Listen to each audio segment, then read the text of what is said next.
മതി ഭദ്രേ. പറ്റില്ല. നല്ലോണം കൊണ്ടു നടത്താൻ ഉണ്ണേട്ടന്റെ അമ്മ എന്നെ ഏൽപ്പിച്ചിരിക്കുക. എല്ലാരും കൂടി എന്നെ കൊച്ചുകുട്ടിയാക്ക. അമ്മയും മുത്തശ്ശിയും ചെറിയമ്മയും. എനിക്കും അതെ, കൊച്ചുകുട്ടിയാ. വലിയ പഠിപ്പൊക്കെ ഉള്ള ആളാന്നറിയാം. എന്നാലും അനിയത്തി കുട്ടിയായിട്ട് അങ്ങനെ കരുതാവോ? അതോ അതേ പ്രസംഗാവോ? ഏടത്തി കുട്ടിയായിട്ട് തന്നെ കൂട്ടാം. ഇവിടെ ഇരിക്കൂ. ഞാൻ ഉറങ്ങിയിട്ട് എന്റെ അടുത്തുനിന്ന് പോവാം. ഓ, കിടന്നോളൂ.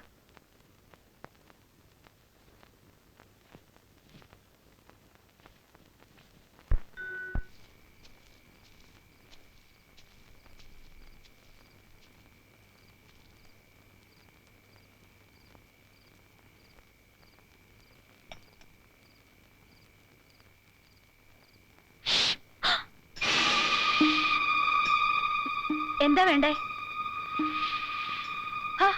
എന്നെ പേടിപ്പിക്കാൻ നിക്ക. പോയിട്ട് ഒരുപാട് പണിയുണ്ട് കേട്ടോ. വല്യമ്മാവന് കുളിക്കാൻ ചൂടുവെള്ളം ഉണ്ടാക്കണം, ഉണ്ണേട്ടന്റെ അമ്മയ്ക്ക് മരുന്ന് കൊടുക്കണം, മുത്തശ്ശിയുടെ ദേഹം ഒന്ന് നനച്ചു പിഴിഞ്ഞ് തുടയ്ക്കണം. പിന്നെയുണ്ടപ്പ ഒരുപാട് പണികള്. ലക്ഷ്മിയടത്തേക്കാണെങ്കിൽ തീരെ വയ്യേനും. ഒന്നും മാറൂ, ഈ പാവം അങ്ങോട്ട് പൊയ്ക്കോട്ടെ.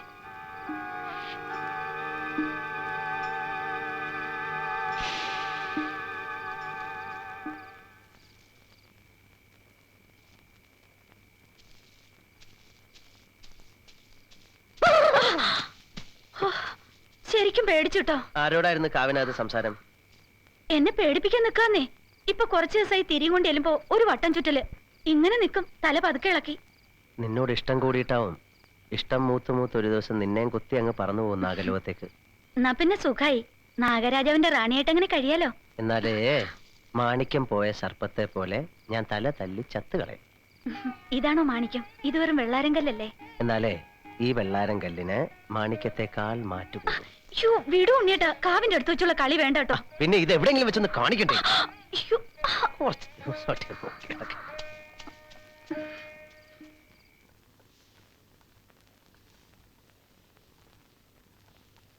ഭദ്രേ, അമ്മ വിളിക്കുന്നു. അടുക്കളയിൽ നിന്ന് വിളി തുടങ്ങി. ഉണ്ണേട്ടൻ കുളി കഴിഞ്ഞ് നിക്ക. ഇസ്തിരി ഇട്ട് കഴിഞ്ഞിട്ടുമില്ല. ഇങ്ങ് തരൂ, ഞാൻ ചെയ്യാം. അയ്യോ പാടാവും. ഇലക്ട്രിക്കിന്റെ പെട്ടിയല്ലേ ശീലം. കുഴപ്പമില്ല, ഞാൻ ഒന്ന് നോക്കട്ടെ.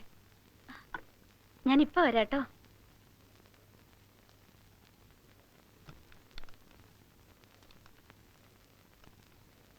ആരാ മോളെ കൊണ്ട് ഈ പണി ചെയ്യിക്കണേ? ആ കുട്ടി എവിടെ? ഭദ്രയ്ക്ക് അപ്പുറത്ത് തിരക്കുണ്ട്. ഉണ്ണിയേട്ടന് പുറത്തു പോണം. സൂക്ഷിക്കണം, കൈ പൊള്ളിക്കരുത് കേട്ടോ.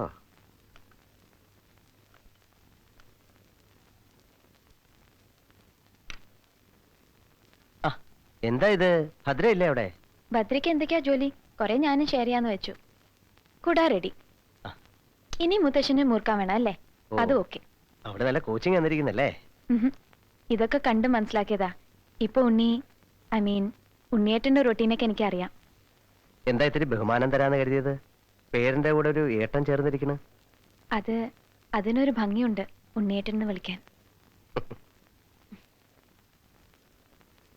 എല്ലാം പെർഫെക്റ്റ്. മുറുക്കാൻ വരെ ചുറ്റി കൊടുത്തിട്ടുണ്ട്. നാണുവാരുടെ ഇൻസ്ട്രക്ഷൻ കിട്ടി അതുണ്ടാക്കാൻ.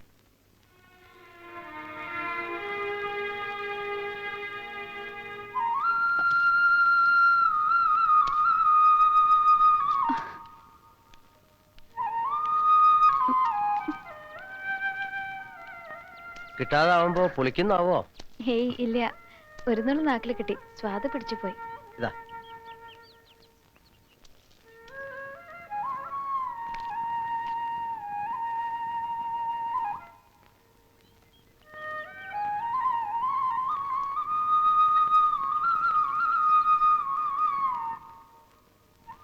എങ്ങോട്ടാ യാത്ര? 4 കണ്ടത്തിൽ കൊയ്ത്ത് ബാക്കിയുള്ളത് നടക്കണു. അവിടെ ഒന്ന് വിസിറ്റ് ചെയ്യണം. പിന്നെ ഉണ്ട് ചില ചില്ലറ കാര്യങ്ങൾ. ഞാനും വന്നോട്ടെ? എനിക്കിവിടെ അടങ്ങിയിരുന്ന് മടുത്തു. ആവാം. അപ്പുറത്തൊന്ന് പറഞ്ഞേക്കൂ. തിരക്കിയിട്ട് ആളെ കണ്ടില്ലാച്ച. ഭദ്രേ, ഞാൻ ഉണ്ണിയേട്ടന്റെ കൂടെ ഒന്ന് പുറത്തു പോവാ. പാടത്ത് കൊയ്ത്ത് നടക്കണടം വരെ അമ്മയോടോ ചെറിയമ്മയോടോ ഒന്ന് പറഞ്ഞേക്കൂ. ഒന്നോ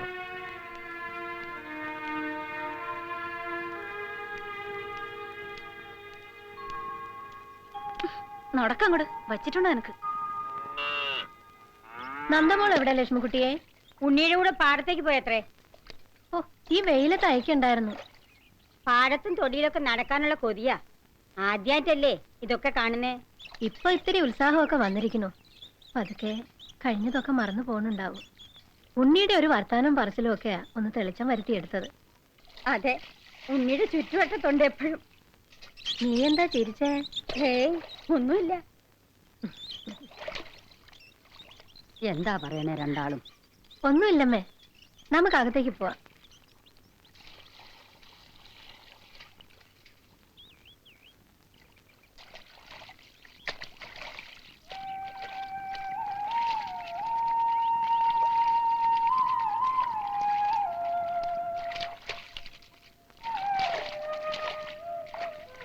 എന്താ എന്റെ മോളുടെ മുഖത്തൊരു വാട്ടം?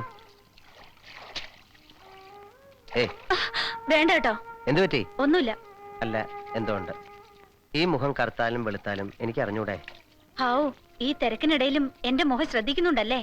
നിന്റെ മുഖം ഞാൻ പ്രത്യേകം ശ്രദ്ധിക്കണോ മോളെ? അതെന്റെ ഉള്ളിൽ തന്നെ ഇല്ലേ? ആ വിശ്വാസം നിനക്കില്ലേ? എനിക്കങ്ങനെ ചില വിശ്വാസങ്ങൾ മാത്രമേ ഉള്ളൂ. ഉണ്ണീട്ടൻ തന്ന വിശ്വാസങ്ങൾ. അതിൽ പിടിച്ചല്ലേ ഞാൻ ജീവിക്കണത്.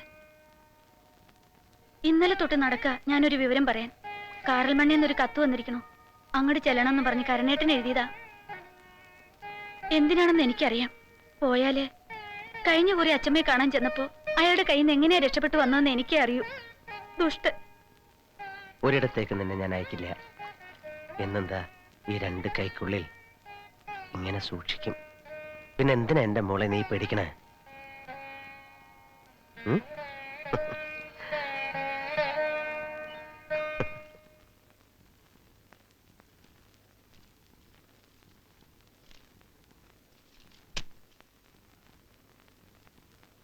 കുറ്റിപ്പുറത്തുനിന്ന് കുഞ്ഞൻ നായർ അയച്ചതാ. അയാൾ പണ്ട് ഉണ്ണിക്കൊരു ആലോചനയുടെ കാര്യം പറഞ്ഞ ഓർമ്മയുണ്ടോ ജാനുവിന്? ആ തഹസിൽദാരുടെ മോള്. അവരിപ്പോഴും കാത്തിരിക്കുക നമ്മുടെ ഒരു മറുപടിക്ക് വേണ്ടി. ഉടനെ നടത്തിയില്ലെങ്കിലും അവർക്കൊരു വാക്ക് മതിന്നാ. ഏട്ടനോട് ഞാനൊരു കാര്യം പറയണമെന്ന് വിചാരിച്ചിരിക്കുകയായിരുന്നു. അത് പാടുണ്ടോന്നറിയില്ല. ഉണ്ണിക്ക് നമ്മൾ വേറെ പെണ്ണ് അന്വേഷിക്കണോ? അപ്പുവിന്റെ പെണ്ണായിട്ട് വരുമെന്ന് കരുതി നമ്മൾ. ഇനിയിപ്പോ ഉണ്ണിയുടേതായാലും നമുക്കൊരുപോലെ അല്ലേ?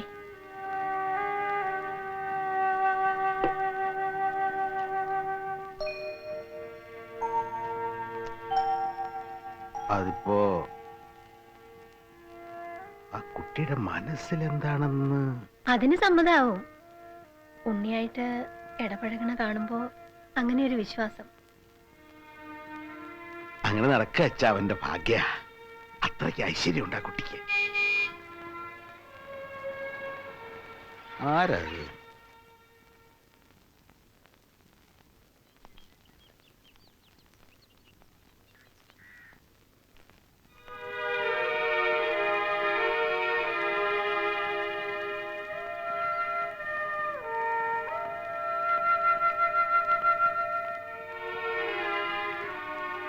ബാംഗ്ലൂരിൽ നിന്നാണ്. പേര് ഹസൻ. നരേന്ദ്രന്റെ ഒരു. അറിയാം, ഹസൻ ഭായ്. അപ്പൊ ഒരുപാട് പറഞ്ഞിരിക്കുന്നു. ഗംഗോത്രി എന്ന് പേരുള്ള ഒരു കഫ്തീരിയ നടത്തുന്ന ആള്. അപ്പോ വിശദമായി തന്നെ പറഞ്ഞിട്ടുണ്ട്. ഉണ്ട്. അവനില്ലാതെ ഇങ്ങനെ കാണേണ്ടി വരുന്ന ദിവസം തിരിച്ചറിയാൻ നമ്മൾ ബുദ്ധിമുട്ടെന്നുള്ള നിർബന്ധം ഉണ്ടായിരുന്നിരിക്കണം. വരിക, വാ മോളെ.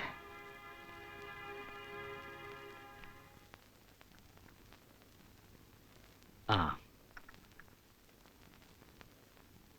ഒന്ന് വരണമെന്ന് കുറച്ചു കാലമായി വിചാരിക്കുന്നു. പിന്നെ നന്ദയുടെ കാര്യങ്ങൾ എന്തൊക്കെയാണെന്ന് അറിയാനുള്ള ഒരു. ഇപ്പൊ ആളാകെ മാറി.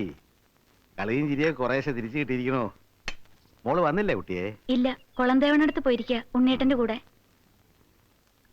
ഇപ്പൊ ഇവിടുത്തെ ഒരു അംഗത്തെ പോലെയാ. ആര് കണ്ടാലും അങ്ങനെ തോന്നും. നന്നായി. അങ്ങനെ ഒരു തീരുമാനത്തിൽ എത്തിയില്ലായിരുന്നെങ്കിൽ ഞങ്ങൾക്കും ഭയമായിരുന്നു അവൾ എന്താ കാണിക്കാന്ന്. പിന്നെ ഞങ്ങളുടെയൊക്കെ മനസ്സിൽ വേറൊരു മോഹം കൂടെ ഉണ്ട് ഇപ്പോ. അവളെ ഇനി ഇവിടുന്ന് എങ്ങോട്ടും പറഞ്ഞയക്കേണ്ടെന്ന ആഗ്രഹം. ഞങ്ങളുടെയൊക്കെ ഒരു കൊതിയാ. മോടെ മനസ്സിൽ എന്താണെന്ന് അറിയില്ല. ഉണ്ണിയെക്കൊണ്ട്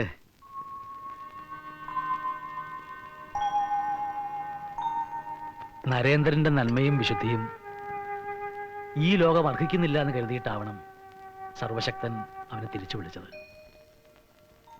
ഒരൊറ്റ ദുഃഖം മാത്രമേ അവിടെ അവനെ വേദനിപ്പിക്കുന്നുണ്ടാവൂ. അത് നന്ദയാണ്. അവൾക്കൊരു ജീവിതം വേണം. അവൾ അനാഥയായി പോകരുത്. ആ മനസ്സ് നിങ്ങൾ അറിഞ്ഞല്ലോ. അവളെ സ്വീകരിക്കാൻ ഈ വീടിനേക്കാൾ അർഹതയുള്ളൊരിടം വേറെ എവിടെയാ ഉള്ളത്? നന്നായി. ആവൂ, അപ്പോ ഞങ്ങളുടെ പഴമനസ്സിൽ തോന്നിയത് പോഷകായില്ല. ഇല്ല, ഒരിക്കലുമില്ല. മോളുടെ ഒരു ഉത്തരം കിട്ടിയാൽ മതി, പിന്നെ ഞങ്ങൾക്കൊന്നും നോക്കാനില്ല. എന്താ മോളെ, സുഖമല്ലേ? അമ്മയും മുത്തശ്ശിയും വല്യമ്മാവനെയൊക്കെ കിട്ടിയപ്പോ ഞങ്ങളെയൊക്കെ മറന്നുല്ലേ? വാ.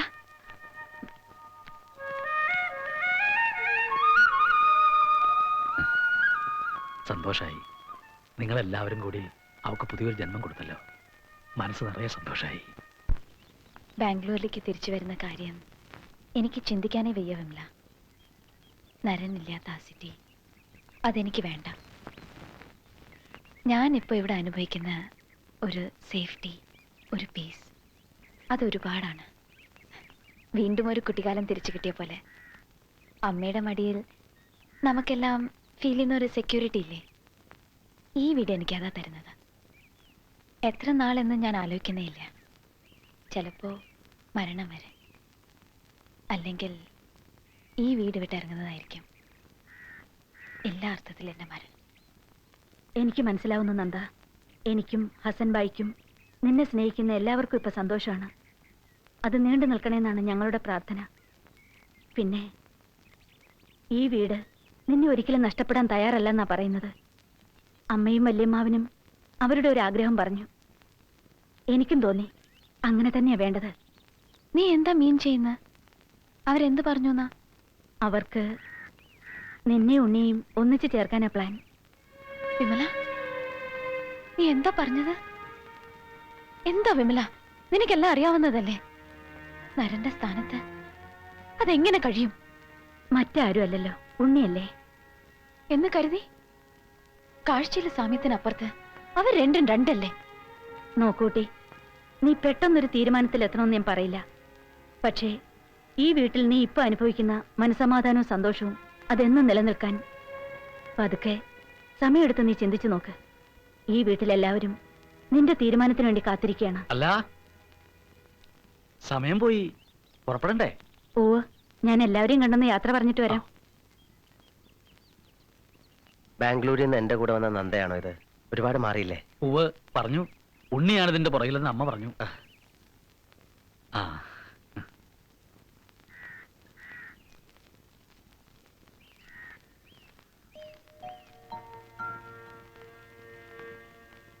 ആ കൈയൊന്ന് കിട്ടു. എന്താ ഇത്? നരേന്ദ്രന് കൊടുത്ത സമ്മാനമാണ്. ഇനി അത് ഈ വിരലിൽ കിടക്കട്ടെ.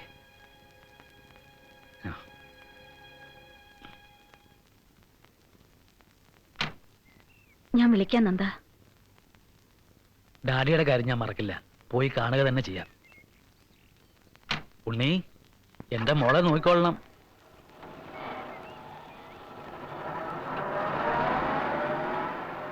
നല്ല സ്നേഹമുള്ള മനുഷ്യൻ. അപ്പുവായിട്ടുള്ള ബന്ധം കൊണ്ടായിരിക്കണം. അതായത് കണ്ടോ, ഇതെനിക്ക് തന്നിട്ട് പോയി.